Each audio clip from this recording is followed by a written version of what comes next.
नमस्कार. नमस्कार. श्री निसर्गदत्त महाराज एक चिंतन संकलन. श्री निसर्गदत्त महाराज एक चिंतन संकलन भाग भाग 36.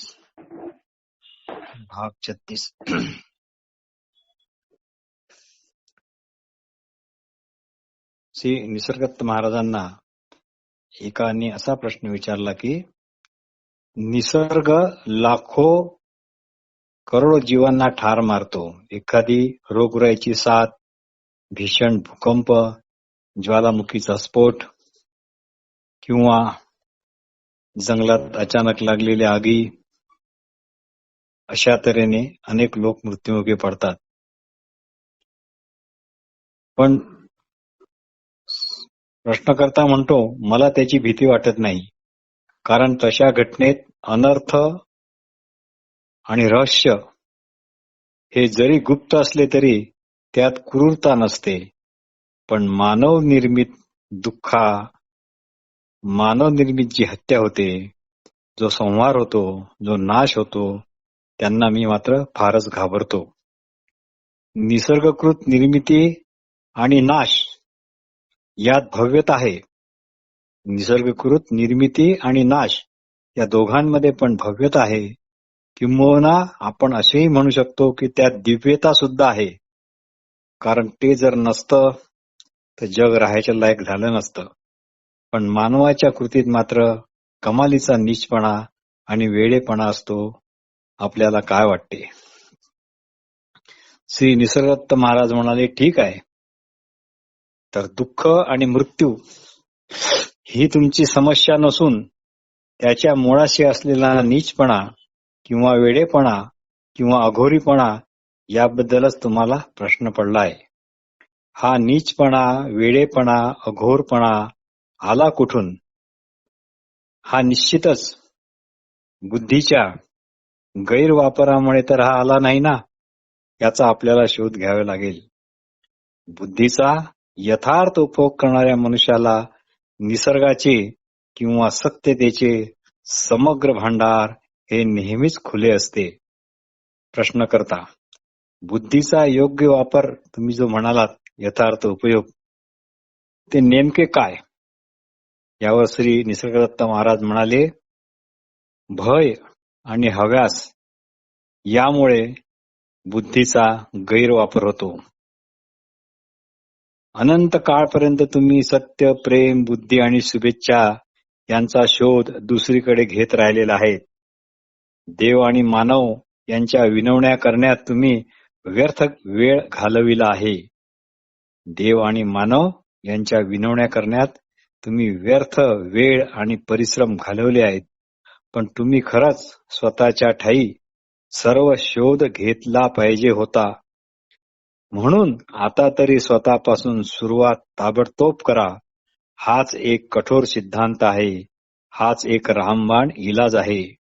चेहरा बदलल्याशिवाय तुम्ही फक्त प्रतिबिंब बदलायचा प्रयत्न करता, पण चेहरा बदलल्याशिवाय तुम्ही प्रतिबिंब बदलू शकत नाही.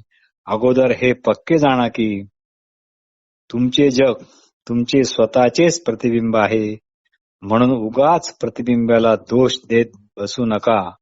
स्वतःकडे लक्ष पुरवा.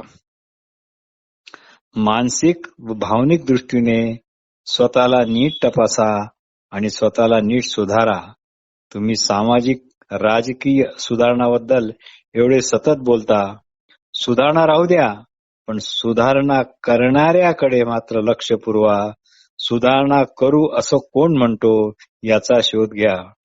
मूर्ख, अधाशी, निष्ठुर असणारी माणसे कशा वेगळ्या चांगल्या प्रकारचे जग निर्माण करू शकतील काय? जे स्वतःच मूर्ख, अधाशी, हापापलेले, निष्ठुर, लालची, क्रूर, धूर्त असणारी माणसे त्यांच्यापेक्षा वेगळ्या आणि चांगल्या प्रकारचे जग निर्माण करू शकतील का? अर्थात नाही.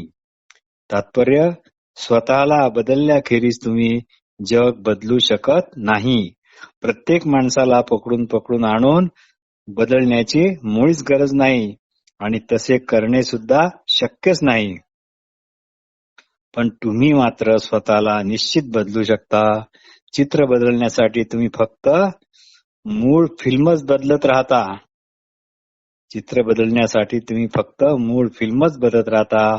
पडद्याला कधीच दोषी मानून पडद्यावर हल्ला चढवत नाही. प्रश्न. आपल्याला स्वतःबद्दलच्या बदलासंबंधी एवढी खात्री कशी वाटते? आपल्याला स्वतःबद्दलच्या बदलासंबंधी एवढी खात्री कशी वाटते? यावर श्री निसर्गदत्त महाराज म्हणाले, होय, जे तुम्हाला केवळ अंतर्यामीच आढळेल ते बाहेर शोधण्यास जाऊ नका. जे तुम्हाला केवळ अंतर्यामीच आढळेल ते बाहेर शोधण्याला जाऊ नका. हा जग बदलण्याचा त्वरित आणि सोपा मार्ग आहे. प्रश्न. कितीतरी संत आले, कितीतरी द्रष्टे आले, जगले, उपदेश केला, मरण पावले, पण यामुळे आमचे जग मात्र काही तसूभरी बदलले नाही. महाराज म्हणाले, तसे करणे त्यांना कसे शक्य व्हावे? तसे करणे त्यांना कसे शक्य व्हावे? तुमचे जग हे काही त्यांचे जग नाही. तुमचे जग हे काही त्यांचे जग नाही आणि त्यांचे जग हे काही तुमचे जग नाही. प्रश्न. पण सर्वसामान्य असे एखादे वास्तव जग जे सर्वांकरता आहे ते तर निश्चित असेलच ना? यावर श्री निसर्गदत्त महाराज म्हणाले, समजा असे जग मानले तरी अशा जगात जे केवळ पदार्थ आणि शक्ती यांचेच जग असेल. समजा तुम्ही म्हणता त्याप्रमाणे एखादे सर्वसामान्य वास्तव जग जे सर्वांकरता आहे असे काही असले तर समजा ते आहे. पण समजा असे जग मानले तरी अशा जगात जे केवळ पदार्थ आणि शक्ती यांचेच जग असेल, पण अशा जगात आम्हाला अजिबात रस नाही. आमचे जग भावना, कल्पना, आकर्षण, विश्वास, पूर्वग्रह, पूर्वधारणा, वंश, जात, गोत्र, देश, श्रेणी, मूल्य, हेतू, प्रेरणा इत्यादी वायफळ गोष्टींनीच बनलेले आहे. हे आमचे जग सर्वस्वी मानसिक आहे, काल्पनिक आहे. तसे पाहिले तर जीवशास्त्रदृष्ट्या आमच्या गरजा अगदीच अल्प असतात. आमच्या समस्या निराळ्याच श्रेणीच्या आहेत. त्या म्हणजे इच्छा, भीती आणि चुकीच्या कल्पना यातूनच त्या निर्माण झालेल्या आहेत. म्हणूनच त्या निराळ्या श्रेणीच्या आहेत. त्या योग्य समजामुळेच जाऊ शकतात. प्रश्न. म्हणजे नक्की काय करावे लागेल? योग्य समजासाठी नक्की काय करावे लागेल? यावर महाराज म्हणतात, तुमच्या पचनक्रिया, तुमचं रक्ताभिसरण, तुमचं मलमूत्र विसर्जन ह्या क्रिया निसर्गतः आपोआप चालतात. त्या ठिकाणी तुमचे काहीही चालत नाही. त्या स्वयंचलित अशा स्वरूपाच्या असतात. तुम्ही एकदा अन्न ग्रहण केल्यानंतर ते पचणं किंवा त्याचं उत्सर्जन करणं हे तुम्ही टाळू शकत नाही किंवा रोखू शकत नाही. रक्त जे सतत वाहतं त्याच्यावरही तुमची काही कंट्रोल नाही. श्वासोश्वास त्यांच्यावर सुद्धा तुम्ही काही हुकमत दाखवू शकत नाही. तात्पर्य तुमचे येथे काहीच ऐकल्या जात नाही. त्याप्रमाणे मनाचे कार्यही आपोआप चालले पाहिजे. श्री निसर्गदत्त महाराज एक फार गूढ गोष्ट सांगतात. त्याप्रमाणेच मनाचे कार्यही आपोआप चालले पाहिजे. पण त्याकरता मात्र निर्दोष मानसिक स्थितीची आवश्यकता आहे. निर्दोष म्हणजे निरोगी, पण याकरता निर्दोष मानसिक स्थितीची आवश्यकता आहे. निरोगी देह असला की देहाची जाणीव नसते. निरोगी देह असला की देहाची जाणीव नसते. तसे निरोगी आणि स्तब्ध मन असले की त्याची पण जाणीव राहू शकत नाही. अतिशय गूढ गोष्ट आहे. तसे निरोगी आणि स्तब्ध मन असले की त्याची पण जाणीव राहू शकत नाही. वेदना व दुःख म्हणजे देह आणि मन यांची लक्ष वेधून घेण्याची चाललेली ओरडच असते. वेदना आणि दुःख म्हणजे देह आणि मन याकडे तुम्ही नीट लक्ष पुरवा अशा प्रकारची त्यांची एक ओरड चालू असते. देह मनापलीकडे जाण्यासाठी तुम्ही सर्वस्वी निरोगी असले पाहिजे. मागे गोंधळ सोडून तुम्ही पुढे जाऊ शकत नाही. मागचे सगळे निस्तरावे लागते तरच तुम्हाला पुढे जावे लागते. मागे गोंधळ सोडून तुम्ही पुढे जाऊ शकत नाही. तुमचा कचरा तुम्हालाच काढावा लागतो. हा सार्वत्रिक कायदा आहे आणि हा कायदा योग्य पण आहे. प्रश्न: आपणाला ही स्थिती कशी काय प्राप्त झाली? महाराज एवढेच म्हणाले, केवळ माझ्या गुरुकृपेने. केवळ माझ्या गुरुकृपेने. मी त्यांच्या वचनावर, त्यांच्या बोलण्यावर, त्यांच्या उपदेशावर विश्वास ठेवला आणि त्यांच्या वचनांचे पक्के स्मरण ठेवून त्यावरच मी ठाम राहिलो. प्रश्न: एवढेच पुरेसे आहे? महाराज एकदम म्हणाले, अजून तुम्हाला अधिक काय हवे? अजून तुम्हाला अधिक काय हवे? गुरुचे व त्यांच्या वचनाचे स्मरण ठेवणे हे तर खूपच पुष्कळ झाले. मी म्हणतो हे जमत नसेल, जर तुम्हाला गुरु वगैरे काही पसंत नसतील किंवा तुम्हाला गुरुविषयी काही नाशिया वगैरे असेल, तर मी म्हणतो हे जमत नसेल तर तेवढेही करू नका. निसर्ग महाराज अतिशय स्पष्ट सांगतात की गुरुचे व त्यांच्या वचनाचे स्मरण ठेवणे हे पुष्कळ आहे, पण मी म्हणतो तुम्हाला हे जमत नसेल तर तेवढेही करू नका. फक्त स्वतःच्या असणेपणाचे स्मरण ठेवा. फक्त आहेपणाचे स्मरण ठेवा. मी आहे यात शुद्ध स्मरणात राहा. मी अमुक आहे, मी तमुक आहे, मी स्त्री आहे, मी पुरुष आहे, वगैरे वगैरे हे एका तऱ्हेचे प्रदूषित स्मरण आहे. तुम्हाला शुद्ध स्मरणात राहायला हवे. तुम्ही हे प्रदूषण स्मरण सोडा. मी काही तुम्हाला चुकीचे असे काही सांगत नाही. तुमच्या असण्याचे मर्ज, तुमच्या असण्याचे मर्म तुम्हाला समजेपर्यंत तुमचा शोध तुम्ही निष्ठेने, कळकळीने आणि तळमळीने चालू ठेवा. म्हणजे स्वतःचे, आपल्या असणेपणाचे, आपल्या आहेपणाचे स्मरण जागृत ठेवा. असे हे स्मरण जागृत ठेवणे म्हणजे शुद्ध स्मरण होय. प्रश्न: केवळ स्वतःच्या स्मरणाने स्वरूप ज्ञान प्राप्त होऊ शकते? महाराज यावर म्हणाले, होय, उलट यामुळेच एकाच वेळी दोन गोष्टी साधतात. यामुळे एकाच वेळी दोन गोष्टी साधतात. स्वतःच्या आहेपणाचे स्फुरण, स्वतःच्या आहेपणाचे स्फुरण, स्वतःच्या असणेपणाचे स्फुरण हे मनात असले की त्याच क्षणी ते स्मरण, ते असलेपणाचे लक्ष तुम्हाला मनाच्या पलीकडे जाणे पण शक्य करते. जणू आरशा पलीकडे असणाऱ्या चेहऱ्याचे आरशातील प्रतिबिंब.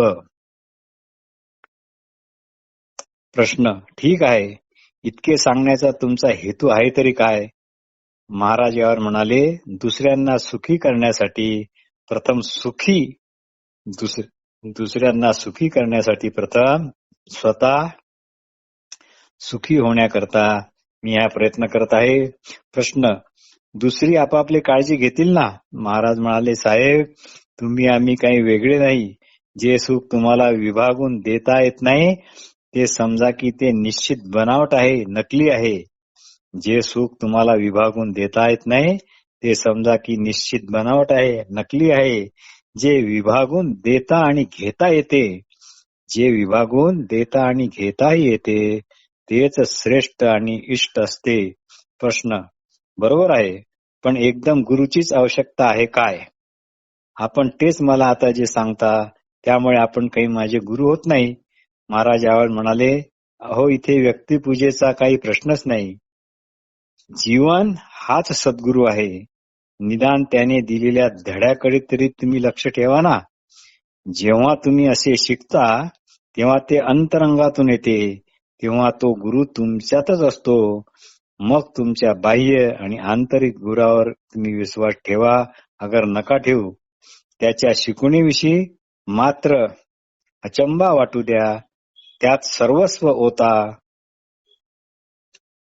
मी नेमके तेच केले. यातच सारा वेळ मी घालवीत असे. लोकांमधून चालत चालत गर्दीतून आपण जेव्हा वाट काढतो याप्रमाणे योग्य दिशा पकडून प्रिय अप्रिय घटनांच्या गर्दीतून मी असंगपणे पुढे चालत राहिलो. जर खरेच आस्था व तळमळ आणि कळकळ असेल तर मात्र तरच हे सारे सहज आणि सोपे होऊन जाते. प्रश्न: पण अशी आस्था आमच्याजवळ नाही असे आम्हाला दिसते. आम्ही इच्छा, गरजा, सहज प्रवृत्ती, हेतू, पूर्वधारणा, पूर्व प्रेरणा यांच्या एखाद्या मोठ्या ढिगाप्रमाणे आहोत. महाराज यावर म्हणाले, गरजा वगैरे नसतात, फक्त इच्छाच असतात. जगण्याची इच्छा हीच मूलभूत इच्छा आहे. बाकी सर्व तिच्यावर आधारित असतात. संवेदनात्मक अस्तित्वाच्या इच्छेमुळेच आपण जगतो. अशा संवेदनात्मक व बौद्धिक अनुभवाच्या आवश्यकतेचे आपण आग्रही प्रतिपादन करतो व आपला शोध आपल्याला सुखसोयी पुरताच मर्यादित करतो. पण जेव्हा आपण सत्याचा, सद्वस्तूचा, मी कोण आहे, काय आहे याचा, आपल्या असणेपणाच्या मुळाशीचा शोध घेतो, आहेपणाचा शोध घेतो, याचा जेव्हा आपण सर्वांगीण विचार करतो तेव्हा प्रत्येक गोष्टीबद्दल आपण शंका घेत राहतो, संशय व्यक्त करत राहतो. ती आपल्या तपासाची दिशा ठरते. कोणतीही इच्छा न्याय मानू नका. कोणतीही इच्छा न्याय मानू नका. भौतिक आणि मानसिक मालमत्ते बाबतीत रिक्त राहा. भौतिक आणि मानसिक मालमत्तेच्या बाबतीत रिक्त राहा व आत्मशोधासाठी मोकळे व्हा, सैल व्हा. प्रश्न: आपण एखादा आश्रम वगैरे का स्थापन करत नाही? महाराज म्हणाले, एखादी संस्था निर्माण करताच मी आपणहून तिचा कैदी झालो असेच समजा. आता मला कोणीही कधीही भेटू शकतो आपापल्या सोयीप्रमाणे. सर्वसाधारण छप्पर आणि सर्वसाधारण जेवण आणि सर्वसाधारण 2 कपडे माझ्यासाठी सदैव आहेत. सत्संग करणे म्हणजे एका विशिष्ट ठिकाणच्या हवेत श्वासोश्वास करणे नव्हे. विश्वास ठेवून सद्गुरूचा हेतू, त्यांचा उपदेशातील मर्म वाया न दवडणे व त्यांच्या शिकवणीचे सतत स्मरण करणे हाच खरा सत्संग. शारीरिक दृष्टीने जवळ राहण्याला फारसे महत्व नाही, नसावे, किंबहुना नाहीच. नमस्कार.